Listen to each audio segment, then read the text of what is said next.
Hello everyone, आज की class में हम कवर करने वाले यूपी बीएड एंट्रेंस आपका जो फर्स्ट पेपर में आपके जीएस के 50 क्वेश्चन होते हैं उनको हम यहाँ पे कवर करने वाले हैं। साथ ही साथ देखिएगा, इससे पहले हमारी जो क्लास हो चुकी है उसमें हमने 10 साल के प्रीवियस ईयर कर लिए है। तो ये मान के चलेगा कि आपके एक पेपर में आपके जैसे 50 क्वेश्चन होते हैं, 10 साल के हमने प्रीवियस ईयर किए। उसके बाद हम पर डे जो है एक 50 क्वेश्चन का एक पेपर जो है लगाते हैं। तो आप रेगुलर करते रहिएगा और मुश्किल से आपके 20 से 25 मिनट लेते हैं और बाकी जो हमारी टॉपिक वाइज क्लास है वो आपको प्ले लिस्ट में मिल जाएगी। अच्छे से वहाँ से आपने जो कॉन्सेप्ट है वो क्लियर कर लीजिएगा, शॉर्ट नोट्स बना लीजिएगा। बाकी आपको किसी भी टॉपिक पे आपको क्लास चाहिए, पूरा जो है लिंक करके जो हम पढ़ाते हैं तो वो आपको मिल जाएगा, कमेंट कर दीजिएगा आप सभी। और क्लास को शुरू करने से पहले एक बार देख लीजिएगा, यहाँ पे अगर आप यूपी बीएड एंट्रेंस 2023 के लिए कला वर्ग से तैयारी करें तो देखिएगा चक्षु पब्लिकेशन की स्टडी गाइड बुक आ चुकी है। इसमें आपको पिछले 6 वर्ष के सोल्ड पेपर मिल जाएंगे और 2700 से भी ज़्यादा आपको महत्वपूर्ण इसमें प्रश्न मिलेंगे। और ये जो बुक है आपकी पूरी कला वर्ग के लिए जो है तैयार की गई, पूरा सिलेबस के अकॉर्डिंग। तो आप इसमें जो है देखिएगा, फर्स्ट पेपर में आपके जो है दोनों पोर्शन कंप्लीट किया गया, सेकंड पेपर में आपका जो सब्जेक्ट है और रीजनिंग वगैरह वो आपका कंप्लीट किया गया है। तो देखिएगा, काफ़ी अच्छी बुक है और इसमें पिछले वर्ष का जो प्रश्न पत्र है यह भी आपको पूरा एक्सप्लेनेशन के साथ मिलेगा।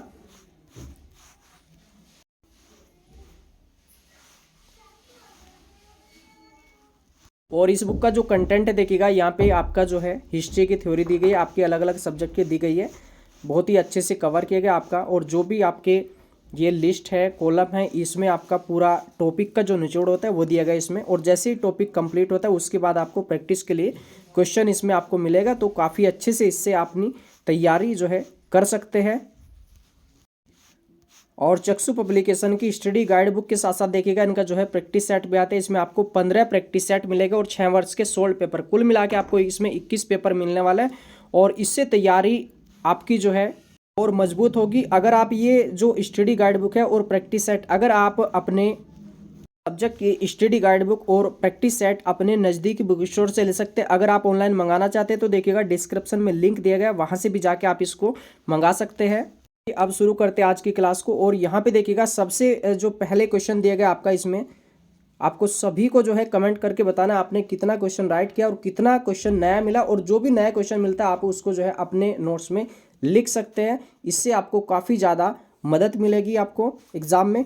सबसे पहला क्वेश्चन आपका, सुभाष चंद्र बोस ने स्वतंत्र भारत की अंतरिम सरकार की स्थापना की घोषणा कब की थी? तो ये देखिएगा, ये की थी आपकी 21 अक्टूबर को। याद रखिएगा, 21 अक्टूबर 1943 को। ये डेट बहुत ज़्यादा जरूरी है क्योंकि 43 तो आपको सभी ऑप्शन में मिल सकता है, लेकिन ये डेट आपको याद रखनी बहुत ज़रूरी है। साथ ही साथ देखिएगा, ये जो है कांग्रेस के अध्यक्ष भी बने थे। और इनकी जो पुस्तक है देखिएगा वो है आपकी इंडियन स्ट्रगल। कौन सी है? Indian struggle. तो इनके बारे में जो कंप्लीट जानकारी वो आप जो है, इनका जो टॉपिक है हिस्ट्री प्ले लिस्ट में आप उसमें देख सकते हैं, कवर कर सकते हैं। चलिएगा, क्वेश्चन नंबर यहाँ पे तो यहाँ पे दिया गया आपका कि भारत की 2/3 जनसंख्या निम्न आयु वर्ग से कम की है। तो ये हो जाएगा आपका 35 वर्ष से जो है लगभग ये कम की है भारत की जो यहाँ पे जनसंख्या। क्वेश्चन नंबर यहाँ पे 3 पूछा गया। इसमें भारत में 19वीं शताब्दी में पड़े किस अकाल को जो है प्रकोप का जो है समुद्र या समुद्र का प्रकोप जो है कहा जाता है? तो समुद्र का प्रकोप जो कहा जाता है आपका बिहार अकाल, पुताना अकाल, या मद्रास प्रेसिडेंसी अकाल, या उड़ीसा अकाल। तो ये हो जाएगा आपका उड़ीसा अकाल हो जाएगा, क्योंकि देखिएगा समुद्र पास में किसके है? उड़ीसा के है। चलेगा, क्वेश्चन नंबर यहाँ पे 4 इसमें दिया गया आपका। इसमें सूचना अधिकार अधिनियम के अंतर्गत सूचना मांगने पर कितने समय में सूचना उपलब्ध कराना आवश्यक है? देखिएगा आपका इसमें, तो ये हो जाएगा आपका इसमें 30 दिन। याद रखिएगा, सूचना का जो अधिकार ये अधिनियम जो पारित हुआ था 2005 में हुआ था। और कितने समय के अंदर जो इसमें सूचना उपलब्ध कराई जाएगी आपको? ये 30 दिन के अंदर कराई जाएगी। चलिए, क्वेश्चन नंबर यहाँ पे 5, निम्नलिखित राज्यों में से किस एक को जो है ग्रामीण पर्यटन परियोजना के क्रियान्वयन में सर्वोत्तम राज्य घोषित किया गया था? प्रैक्टिस पेपर है भाई आपका, कुछ वर्ष पहले का है। तो यहाँ पे जो है उस समय जो किया गया था आपका सिक्किम किया गया था। ठीक है, वर्तमान में देख लीजिएगा आप, तो करंट के क्वेश्चन आपके बन सकते हैं ऐसे। चलिए, क्वेश्चन नंबर 6 यहाँ पे, आपका ISI आपका किस देश की गुप्तचर संस्था है ये आपका इसमें, तो ये हो जाएगी पाकिस्तान की है। किसकी है? पाकिस्तान की। आप कमेंट करके बताइएगा कि रा किसकी है, रा। ठीक है, चलेगा। क्वेश्चन नंबर 7 यहाँ पे, सतह से सतह मिसाइल निम्नलिखित में से कौन सी है? देखिएगा, जो सतह से सतह पर चलती है तो इसमें नाग, पृथ्वी, त्रिशूल या वायु आपका। देखो जैसे वायु है तो वायु तो पहले ही पता लग गया आपका, हवा से हवा की है।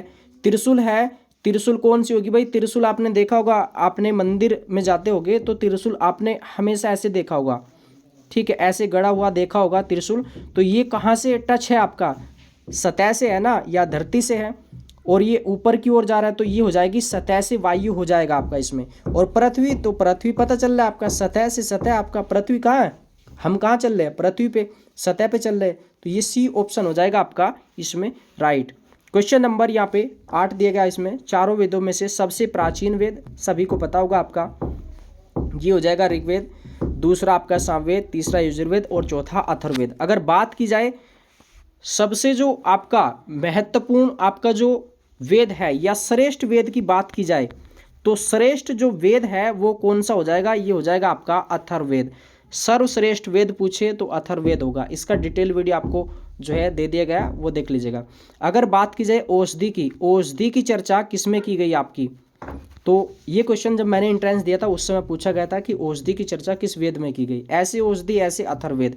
औषधि के साथ साथ आपका जादू टोना, तंत्र मंत्र। एक परीक्षा में अभी क्वेश्चन पूछा गया था कि सभा और समिति जो है प्रजापति की 2 पुत्री कहलाई है, किस वेद में? ये भी चर्चा आपके अथर्ववेद में है। ठीक है, चलेगा। जैसे आपका सामवेद है तो ये किससे संबंधित हो जाएगा? ये संगीत से हो जाएगा। यजुर्वेद है तो ये हो जाएगा आपका यज्ञ से रिलेटेड। पूरा डिटेल वीडियो देख लीजिएगा, बहुत अच्छे से आपका ये कवर हो जाएगा, पूरा लिंक करके उसमें करवाया गया है। आप सभी को कमेंट करके बताना है कि वर्तमान में कितने राज्य हैं और कितने संघ शासित प्रदेश है। आप सभी के कमेंट का वेट रहेगा, आप जरूर बताइएगा। बहुत ही अच्छा क्वेश्चन आपका इसमें। ठीक है, चलिए क्वेश्चन नंबर 9 यहाँ पे, बिना बेगार के किसने सुदर्शन झील का जीर्णोद्धार कराया आपका? ठीक है, अपने पैसे से करवाया था। ये करवाया था आपका रुद्रदामन ने। किसने करवाया था? रुद्रदामन प्रथम ने। ये क्वेश्चन भी उस समय पूछा गया था जब मैंने एंट्रेंस दिया था, लेकिन इसमें ये पूछा गया था कि जो ये अशोक थे उसमें उनके काल में किसने करवाया था काम, क्योंकि ये राजा थे। ठीक है, लेकिन इनका करवाने वाला भी तो कोई होगा ना इसमें, तो देख लेना इसमें MAR, मारकंद। ठीक है, चलिए ऐसे देख लेना। सबसे पहले जो किसने करवाया? चंद्रगुप्त मौर्य ने। ये कहाँ पे है आपका? सुदर्शन झील आपका गुजरात के अंदर है। इसके बाद किसने करवाया? अशोक ने करवाया। उसके बाद किसने करवाया? रुद्रदामन ने करवाया। और सबसे लास्ट में इसमें करवाया था आपका स्कंदगुप्त ने। और यहाँ पे देख लेना PTS पर्णदत्त। तो ये ट्रिक है पूरा। ये हो गए राजा और ये हो गए करवाने वाले इनके समय। ठीक है, तो PTS पर्णदत्त। तो मौर्य का कौन सा हो जाएगा? पुष्यगुप्त हो जाएगा। अशोक का हो जाएगा तुष्यप हो जाएगा। ठीक है, और रुद्रदामन का भी एस से है, मुझे थोड़ा सा याद नहीं आ पा रहा इसका। स्कंदगुप्त का हो जाएगा पर्णदत्त, याद रखिएगा इसको। तो मारकंद, PTS, पर्णदत्त। चलिए, तो आपसे पूछे कि सबसे पहले किसने करवाया? मौर्य ने करवाया, फिर अशोक ने करवाया, ऐसे देख लेना इसको। चलिए क्वेश्चन नंबर यहाँ पे 10, भारत सरकार द्वारा प्रारंभ किया गया अभियान पूर्ण स्वच्छता का कार्यक्रम निर्मल भारत अभियान के जो दूत है कौन है? ये हो जाएगी भाई आपकी विद्या बालन हो जाएगी इसमें। ठीक है, और इन पे एक जो है फिल्म भी बनाई गई थी इन पे उसी समय, जो काफ़ी चर्चा में आई थी ये। चलिए क्वेश्चन नंबर यहाँ पे 11, कनिष्क के सारनाथ बौद्ध प्रतिमा अभिलेख की तिथि क्या है? तो देखिएगा, अगर बात की जाए कि शक संवत किसने चलाया? कनिष्क ने चलाया था, वो चलाया था 78 ईस्वी में। बात की जाए कि सारनाथ जो बौद्ध प्रतिमा अभिलेख है ये किस तिथि का है? तो ये हो जाएगा आपका 81 ईस्वी का, याद रखिएगा 81 ईस्वी का है। चलिए बात की जाए कनिष्क के बारे में तो चौथी बौद्ध संगति जो कुंडलवन कश्मीर में हुई थी, देखिएगा। ठीक है, वो इन्होंने करवाई थी। बाकी कुषाण वंश के सबसे शक्तिशाली ये जो है शासक थे।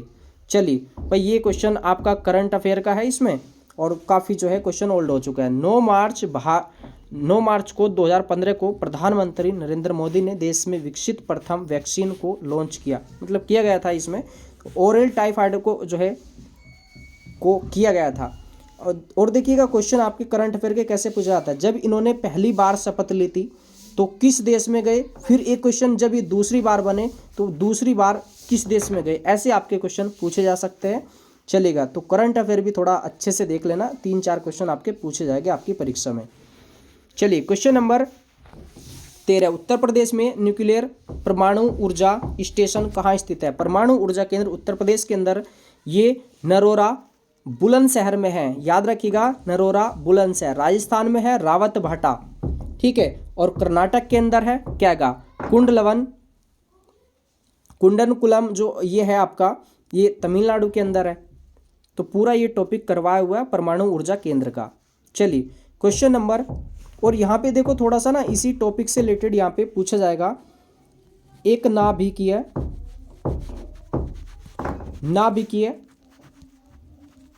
संलयन और एक नाभिकीय विखंडन, और ये क्वेश्चन कई बार परीक्षा में पूछा जा चुका है। 8-10 दिन पहले एक परीक्षा हुई थी यूपीएससी जो फ्री कोचिंग की होती है, उसमें पूछा गया था कि सूर्य की ऊर्जा किस पे आधारित है, वो नाभिकीय संलयन पे आधारित है, ठीक है। हाइड्रोजन बम किस पे आधारित है, वो भी आपका नाभिकीय संलयन पे आधारित है। परमाणु बम किस पे आधारित है, नाभिकीय विखंडन पे आधारित है इसमें। चलिएगा क्वेश्चन नंबर 14 यहाँ पे, भारत में सरकारी लेखों का ऑडिट करने का अधिकार किसे है। ये है आपका भाई कैग को है। किसे है, कैग, या भारत का नियंत्रक एवं महालेखा परीक्षक इसको जो है कहते हैं। सी ऑप्शन हो जाएगा इसमें। और इसका जो अनुच्छेद है 148 है, भारत का नियंत्रक एवं महालेखा परीक्षक। चलिए क्वेश्चन नंबर 15, दारुल उलूम की स्थापना की थी किसके द्वारा की गई थी। आपका मौलाना सिल्बी नुमानी, मौलाना हुसैन अहमद, या अब्दुल्ला या अहमद रिजा खान। तो ये हो जाएंगे मौलाना हुसैन अहमद, याद रखिएगा मौलाना हुसैन अहमद हो जाएगा इसमें राइट आपका। और ये जो मुस्लिम सुधार आंदोलन है उससे भी क्वेश्चन आपके पूछे जाएंगे। चलिए क्वेश्चन नंबर यहाँ पे आपका 16, निम्नलिखित में से क्या स्टेनलेस स्टील संगठक नहीं है। स्टेनलेस स्टील जो होता है आपका बहुत ही ज़्यादा कठोर होता है, और इसमें क्या क्या मिलाया जाता है, आयरन भी मिलाया जाता है उसमें, क्रोमियम भी, निकिल भी, लेकिन एल्युमिनियम ये नहीं मिलाया जाता आपका। और ये बहुत ही मुलायम भी होता है, आपको पता है एल्युमिनियम, ठीक है। और इनके आपके संकेत भी पूछे जा सकते हैं। इसका हो जाएगा Al हो जाएगा, आयरन को कहते हैं आपका लोहा या Fe कहते हैं इसको, निकिल हो जाएगा आपका इसमें Ni, क्रोमियम हो जाएगा Cr, ठीक है। और बाकी सबसे पहले जो आपका प्रयोग किया लोहे का वो किसने किया था, और तांबे का किसने किया था, ये भी आपसे पूछा जा सकता है, ठीक है। चलेगा क्वेश्चन नंबर 17, निम्नलिखित रोगों में से कौन जो है टाइगर मच्छरों द्वारा संचारित नहीं होता, यानी कि मच्छरों द्वारा कौन सा रोग नहीं होगा। तो देखिएगा इसमें पीत जवर ये भी होता है, इसमें डेंगू भी होता है, चिकुनगुनिया भी होता है, लेकिन जापानी एनसेफेलाइटिस इसमें नहीं होता। याद रखिएगा डेंगू है, जवर है, चिकुनगुनिया ये सब होते हैं आपके।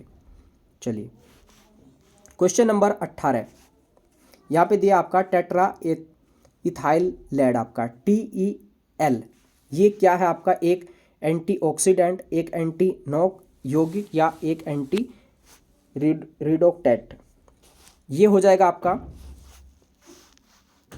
एंटी नॉक यौगिक है ये आपका, ठीक है। तो बी ऑप्शन हो जाएगा इसमें। और आपसे पूछा सकता है टेल के बारे में, आपसे LPG के बारे में, ठीक है, और CNG के बारे में आपसे पूछाएगा। और इसी के अलावा यहाँ पे पूछ लीजिएगा TNG क्या है, ट्राई नाइट्रोग्लिसरॉल, ठीक है, इन्हीं से रिलेटेड है, ये भी आपका विस्फोटक है ये भी, ठीक है। चलेगा क्वेश्चन नंबर यहाँ पे 19, चीनी लेखक भारत का उल्लेख जो है किस नाम से करते थे। ये करते थे यिन तू, क्या कहते थे वो, यिन तू कहते थे, यिन तू, ठीक है। और इसमें देखिएगा कुछ चीनी यात्रियों का कर्म भी पूछा जाता है, तो याद रखिएगा फंस ही, क्या हुआ वो, फंसी, आपका फंसी, कोई फंसी, चीनी फंसी। तो पहले आया था फाइयान, फिर आया सुंगयान, फिर आया हवेनसांग, फिर आया इत्सिंग। और आपको पता है कि फाहियान चंद्रगुप्त द्वितीय के समय आया और ह्वेनसांग हर्षवर्धन के समय आया, जिसको यात्रियों का राजकुमार कहते थे। चलिएगा क्वेश्चन नंबर 20 यहाँ पे, किस गवर्नर जनरल के शासन के दौरान भारत को ईस्ट इंडिया कंपनी के हाथों से स्थानांतरित करके ब्रिटिश क्राउन को सौंप दिया गया था? आपको मालूम है ये 1857 का समय था, और ये जो स्थानांतरित किया था 1858 में किया था इसमें। और ये क्वेश्चन अभी पैट की परीक्षा में पूछा जा चुका है। आपको मालूम है कि उस समय जो वायसराय थे, ठीक है, या कह सकते हैं कि गवर्नर थे, ये थे लॉर्ड कैनिंग। ठीक है, चलिए। और इससे पहले थे डलहौजी। यहाँ पे देखिएगा जो डलहौजी का शासन था 1848 से लेके आपका 56 तक था, और इसी बीच में उन्होंने रेल चलवा दी थी। उसके बाद आए थे कैनिंग। ठीक है, चलिए क्वेश्चन नंबर 21 यहाँ पे, पहली बुलेट ट्रेन निम्न में से किन दो स्थानों के बीच चलेगी? ये मुंबई और अहमदाबाद के बीच।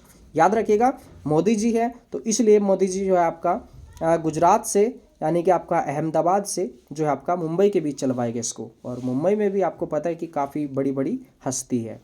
चलिए, सीफोलॉजी क्या होता है? सीफोलॉजी क्या होता है याद रखिएगा, ये जितनी भी आपके जैसे डेंड्रोक्रोलॉजी है, आपकी अर्निथोलॉजी है, ये सारी की सारी आपकी जो है शाखाएं पूछी जाती है।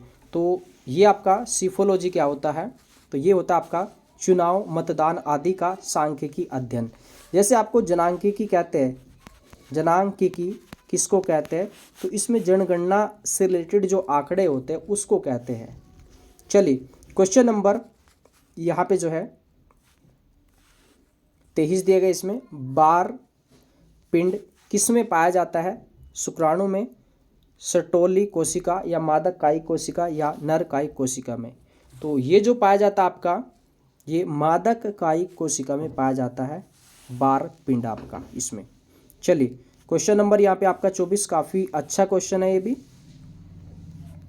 अमेरिका में प्रतिवर्ष जनवरी का तीसरा सोमवार अमेरिका फेडरल अवकाश के रूप में मनाया जाता है। यह दिवस किसकी याद में मनाया जाता है? तो ये मनाया जाता है आपका इसमें मार्टिन लूथर किंग की याद में आपका। और अगर पूछा जाए कि भारत का मार्टिन लूथर किंग कौन है, तो आपका आंसर आना चाहिए दयानंद सरस्वती। दयानंद सरस्वती जी, जिन्होंने 1875 को क्या किया था? आर्य समाज की स्थापना की थी। और इन्होंने कहा था कि भारत भारतीयों के लिए है, भारत भारतीयों के लिए है इसमें। चलिए क्वेश्चन नंबर यहाँ पे जो है 25 से काफ़ी इजी क्वेश्चन है इसमें, कि सूर्य का प्रकाश हमारे पास तक कितने समय में पहुँचता है? लगभग 8.25 मिनट के आसपास। तो ए ऑप्शन हो जाएगा। और जो सूर्य से आने वाली जो किरणें होती है, अल्ट्रावायलेट किरणें होती है आपकी, उनको बोलते हैं यूवी बोलते हैं उनको। ठीक है, ये जो है एक तरीके से त्वचा कैंसर इनसे होता है, और बहुत सारी अन्य बीमारियां होती है इसमें। ठीक है, और इससे अल्ट्रावायलेट किरणों से हमें कौन बचाता है? तो वो बचाता है ओजोन लेयर बचाती है, जिसकी जो मोटाई है वो डाप्सन से मापी जाती है। ठीक है, और आपसे पूछा है कि ओजोन दिवस कब मनाया जाता है? आपका 16 सितंबर को। चलिए क्वेश्चन नंबर यहाँ पे 26, ओटावा किस देश की राजधानी है? ओटावा हो जाएगी आपकी कनाडा की। याद रखिएगा जितनी भी राजधानी वो थोड़ा सा जो मतलब जो मैन आपके देश है वो देख लेना जरूर, यहाँ से पूछा जा सकता है। क्वेश्चन नंबर 27, वर्मी कंपोस्टिंग किससे की जाती है? वर्मी कल्चर आपने सुना होगा, वो केंचुए से संबंधित होता है। तो ये हो जाएगा आपका कृमि से, आपका क्या हो जाएगा? कृमि या केंचुआ। ठीक है, वर्मी कंपोस्ट ये जो है देसी खाद। चलिए क्वेश्चन नंबर 28 काफ़ी अच्छा क्वेश्चन है, जापान की सहायता से पूरी होने वाली पैठन या जायकवाड़ी जल विद्युत परियोजना किस नदी पर है? तो ये हो जाएगी आपकी गोदावरी। कहाँ पे है? गोदावरी पे है। और ये नर्मदा और ताप्ती के ऐसी नदी है जो कि आपकी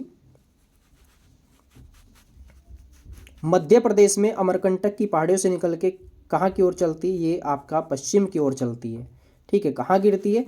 अरब सागर में गिर जाती है। चलिए क्वेश्चन नंबर यहाँ पे जो है 29, प्रसिद्ध पुस्तक मालगुडी डेज के लेखक निम्नलिखित में से कौन है? जो मालगुडी डेज है, काफ़ी बार जो है आपकी पुस्तक ये रिपीट होती है आपकी। तो ये हो जाएगा आपके आर के नारायण। कौन हो गए? आर के नारायण। और कम से कम 3 रचनाएं पूछी जाएगी। पिछले वर्ष आप पेपर देख लेना, 2 ओल्ड रचनाएं पूछी गई थी उसमें। ठीक है, चलिए क्वेश्चन नंबर 30 यहाँ पे पूछा गया। इसमें सूर्य ग्रहण कैसे होता है? तो यहाँ पे अगर बात की जाए, देखिएगा चंद्र ग्रहण की तो उसकी जो कंडीशन होती है ये होती है आपकी इसमें। ठीक है, पूरा एक्सप्लेन जो किया गया आपका टॉपिक में, यानी कि सूर्य और आपका चंद्रमा के बीच जब पृथ्वी आ जाती है तब आपका जो है चंद्र ग्रहण होता है। और इसमें देखिएगा सूर्य ग्रहण की कंडीशन क्या होती है इसमें? डायरेक्ट ये होता है आपका इसमें, यानी कि आपका जब बीच में आ जाता है चंद्रमा तब क्या होता है? तब होता है सूर्य ग्रहण। तो यहाँ पे हो जाएगा इसमें कि पृथ्वी सूर्य चंद्रमा के बीच आ जाती, ये नहीं होगा। चंद्रमा सूर्य पृथ्वी के बीच आ जाता है, ये हो जाएगा इसमें। तीसरा ऑप्शन सूर्य चंद्रमा पृथ्वी के बीच, सूर्य तो ये तो गलत हो जाएगा। चंद्रमा पृथ्वी के साथ कोण बनाते, ये भी गलत हो जाएगा आपका। ठीक है, बी ऑप्शन होगा इसमें राइट। एक क्वेश्चन पूछा जाता है, देखिएगा कि ज्वार किस कारण से आते हैं पृथ्वी पर? तो सूर्य और चंद्रमा के आकर्षण के कारण आते हैं। सबसे ऊंचा ज्वार कहाँ पे आता है? तो ये फंडी की खाड़ी में। ये 8-9 दिन पहले भाई एक परीक्षा हुई थी यूपीएससी फ्री कोचिंग के लिए, उसमें पूछा गया डायरेक्ट क्वेश्चन आपका। चलिए क्वेश्चन नंबर यहाँ पे 31, शेख फरीद का सर्वाधिक ख्याति लब्ध जो है शिष्य जिसने दिल्ली के 7 सुल्तानों का जो है शासन देखा था, 7 सुल्तानों का शासन, तो इसमें कौन से है भाई आपके? ये दिल्ली के हो जाएंगे आपके निज़ामुद्दीन औलिया। आपको पता है कि दिल्ली के अंदर कौन से स्टेशन है? निज़ामुद्दीन स्टेशन, सभी को याद होगा। ये पूछा जाएगा इसमें। ख्वाजा मुइनुद्दीन चिश्ती कहाँ से है? अजमेर से संबंधित है। निज़ामुद्दीन औलिया कहाँ से? दिल्ली से संबंधित है। शेख सलीम चिश्ती, आपको पता है कि सलीम किसके बचपन का नाम था? वो जहांगीर के बचपन का नाम था। और आगरा में जो है ये फतेहपुर सीकरी में रहते थे। सीकरी में जो दरगाह है वो किसकी है? शेख सलीम चिश्ती की है। तो दरगाह भी आपसे पूछी जा सकती है। चलिए क्वेश्चन नंबर 32 यहाँ पे, संपत्ति के अधिकार की वर्तमान परिस्थिति क्या है? तो ये भाई आपका वैधानिक अधिकार है, बिल्कुल सीधा सिंपल सा हो जाएगा इसमें। और जो जीएसटी से रिलेटेड आपके टॉपिक है ना, राष्ट्रीय आय, गरीबी, बेरोजगारी, जनगणना, पंचवर्षीय योजना, वो सारे के सारे देख लेना अच्छे से पूरा। चलिए क्वेश्चन नंबर 33, राज्य सरकार का आधिकारिक विधिक सलाहकार कौन होता है? विधि सलाहकार राज्य सरकार का। अगर बात की जाए केंद्र सरकार का कौन होता है, तो केंद्र का हो जाएगा अनुच्छेद 76 के तहत भारत का एक महान्यायवादी, वही जो है विधि सलाहकार होता है। अगर बात कीजिए राज्य में तो महाधिवक्ता हो जाएगा इसमें। ठीक है, केंद्र का महान्यायवादी और राज्य का महाधिवक्ता। ठीक है, चलिएगा इनके अनुच्छेद बहुत जरूरी है, वो देख लेना आप सभी। क्वेश्चन नंबर 34, राष्ट्रीय विकास परिषद की स्थापना जो है किस वर्ष हुई थी? ये हुई थी 1952 में हुई थी। कब हुई थी? 1952 में। चलिए ये क्वेश्चन भी आपका पूछा जाता है और जूनियर सुपर टेट में पूछा गया था इस बार भी। चलिए क्वेश्चन नंबर 35, संसद में शून्यकाल होता है? तो देखिएगा एक होता है आपका प्रश्नकाल। ठीक है, प्रश्नकाल ये किसकी देन है? ये है इंग्लैंड की देन। भारत ने इसको वहीं से इस शब्द को लिया था। ठीक है, और जो शून्यकाल है वो है आपका भारत की देन, याद रखिएगा। तो ये होता है आपका इसमें प्रातःकाल, यानी कि प्रश्नकाल के ठीक बाद का जो समय होता है, यानी कि आपका हो जाएगा इसमें प्रातःकालीन एवं अप्रकालीन सत्रों के बीच का मध्यांतर आपका इसमें। तो डी ऑप्शन हो जाएगा इसमें राइट होगा। चलिए क्वेश्चन नंबर 37, लोकसभा का सभापति चेयरमैन कौन होता है? लोकसभा का हो जाएगा इसमें अध्यक्ष, यानी कि आपका स्पीकर हो जाएगा। ठीक है, वर्तमान में कौन है? ओम बिड़ला है। ये देख लेना अच्छे से सभी आपका जो करंट अफेयर से रिलेटेड ये टॉपिक। चलिए question number 38, discovery of India या भारत एक खोज नामक पुस्तक के रचयिता कौन है? आप सभी को मालूम होगा, ये हो जाएंगे जवाहरलाल नेहरू। इनसे रिलेटेड टॉपिक देख लेना। इनकी कुछ जो समिति थी, संविधान जब बना तो उनसे रिलेटेड हुआ आएगा। ठीक है, साथ ही साथ एक क्वेश्चन इनके बारे में आता है 1929 में लाहौर अधिवेशन, ठीक है, जिसमें पूर्ण स्वराज्य की मांग की थी। गांधी जी का टॉपिक काफ़ी अच्छे से कवर किया गया। इनके आंदोलन 1917 का चंपारण, 1920 का असहयोग आंदोलन, और 24 में कांग्रेस के अध्यक्ष बने, और 30 में डांडी मार्च या कौन सा था, सविना आंदोलन, और 1942 का भारत छोड़ो आंदोलन। इनसे रिलेटेड क्या आएगा, कांग्रेस के एक बार क्या 2 बार अध्यक्ष बने थे, ठीक है। और इनकी जो पुस्तक है दी इंडियन स्ट्रगल है, ठीक है। और इनसे रिलेटेड क्या आएगा, इनका जो मतलब जन्म है देखिएगा, गांधी जी का भी 2 अक्टूबर को था, इनका भी था। और इनकी जो मृत्यु हुई थी लाल बहादुर शास्त्री जी की, वो जो है विदेश में हुई थी, आपकी ताशकंद के अंदर। चलिए क्वेश्चन नंबर यहाँ पे जो है 40 पूछा गया, इसमें भारत का सर्वोच्च वीरता पुरस्कार कौन सा है, तो ये है परमवीर चक्र। आपसे पूछा जाएगा कि प्रथम परमवीर चक्र विजेता कौन है, तो ये हो जाएंगे मेजर सोमनाथ शर्मा। ये किस बटालियन के थे या किस रेजिमेंट के थे, ये आपके रेजिमेंट पूछी जाती है इसमें, कुमाऊं एंड नागा रेजिमेंट, जो कि रानीखेत के अंदर है। रानीखेत आपने सुना होगा, वहाँ पे जो है एनसीसी वगैरह का कैंप भी जाता है, हमने किया था भाई उस समय, ठीक है, ग्रेजुएशन के टाइम पे। चलिए क्वेश्चन नंबर 41, सर्वप्रथम किस शहर में एशियन खेल आयोजित किए, तो ये किए गए थे नई दिल्ली में। आपसे पूछाएगा कि पहली बार राष्ट्रमंडल खेल कब हुए, पहली बार ओलंपिक खेल कब हुए, और पहली बार एशियन खेल कब हुए, कब हुए, कहाँ कहाँ पे हुए, ये तीनों क्वेश्चन आप नोट कर लेना। पहली बार राष्ट्रमंडल खेल कहाँ हुए, कब हुए, पहली बार ओलंपिक खेल कब हुए, कहाँ हुए, पहली बार एशियन खेल कब हुए, कहाँ हुए। चलिए इसको नोट कर लेना, सर्च करके आप अच्छे से अपने नोट्स में डाल लीजिएगा, पॉइंट मोस्ट इंपॉर्टेंट है आपके। सलारगंज म्यूजियम स्थित है, ये कहाँ पे है, ये आपका हैदराबाद के अंदर है। क्वेश्चन नंबर 43, ये भी आपसे पूछाएगा कि क्रिकेट में प्रत्येक स्टंप की लंबाई कितनी होती है, ये होती है 28 इंच होती है।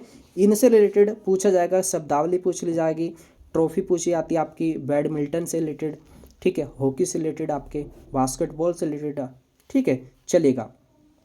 क्वेश्चन नंबर 44, सूर्य से आने वाली पराबैंगनी किरणें उत्पन्न करती है, क्या करती है, फेफड़ों का कैंसर, त्वचा कैंसर, मुख का कैंसर, ये करती है त्वचा का कैंसर।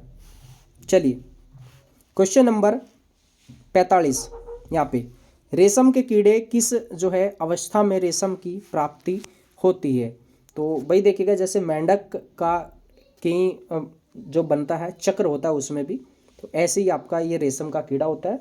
ये जो लास्ट स्टेज होती है आपकी इसमें, ये कहते हैं कि रेशम के कीड़े किस अवस्था में रेशम की प्राप्ति होती है, तो ये जो होती है इसमें कोकून के टाइम पे होती है, कोकून के टाइम पे। और बात की जाए देखिएगा, देख लेना इसमें एक ट्रिक याद रखना, ए मधु सेरे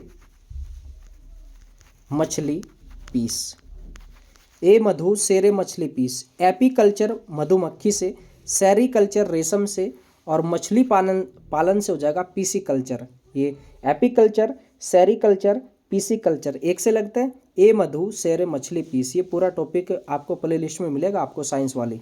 चलिए क्वेश्चन नंबर यहाँ पे आपका 46, अजैव निम्नीकरण अवशिष्ट पदार्थ से छुटकारा पाने का एक सर्वश्रेष्ठ तरीका जो कि वर्तमान में अपनाया जा रहा है, ठीक है, यह है पुनर्चक्रण। देखा होगा आपने, जो दिल्ली में आपका मतलब ये जो कूड़ा कचरा होता है उससे भी आपकी जो है मिट्टी बनाई जाती है आपकी, ठीक है, उसका भी एक तरीके से जला के अलग अलग मशीनों में उसमें रेत बना दिया जाता है, उसका जो रेत होता है वो बच जाता है, बाकी सब जला दिया जाता है आपका गर्म करके। चलिए क्वेश्चन नंबर 47, मनुष्य के कितने दांतों को दूध के दांत कहते हैं, ये आपका हो जाएगा, आपका 20 होगा इसमें। तो दूध के दांत होते हैं 20, ये आपके टूट जाते हैं जो दोबारा से जमते हैं आपके इसमें। चलिए क्वेश्चन नंबर 48, कुनैन की दवा प्राप्त होती है, ये होती है सिनकोना की छाल से, सिनकोना के पेड़ से हो जाएगा आपका इसमें, सिनकोना पूछ ले जाएगा। और आपसे पूछा जाएगा केसर के बारे में, ये तने का उदाहरण है और जम्मू कश्मीर में होता है, जाफरान भी इसको कहते हैं। साथ ही साथ इसका जो जम्मू है, हिमालय जो क्षेत्र है, वहाँ पे आपका केसर होता है, ठीक है। इसके अलावा आपसे पूछी जाएगी जो लौंग होती है वो किसका रूप है, किसका रूप है, कली फूल का रूप है। क्वेश्चन नंबर 49, यहाँ पे एटीएम का अर्थ क्या होता है, ये होता है देखिएगा ऑटोमेटेड टेलर मशीन होता है, बी ऑप्शन।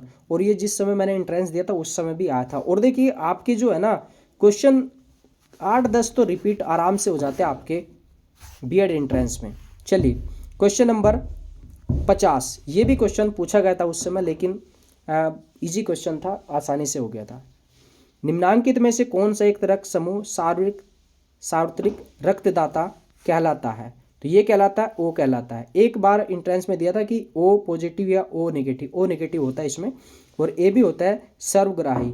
कितने प्रकार दिए इसमें? 4 प्रकार दिए। रुधिर वर्ग की खोज किसने की? कार्ल एंड स्टेनर ने। रुधिर परिसंचरण की खोज किसने की थी? वो विलियम हार्वे ने की थी।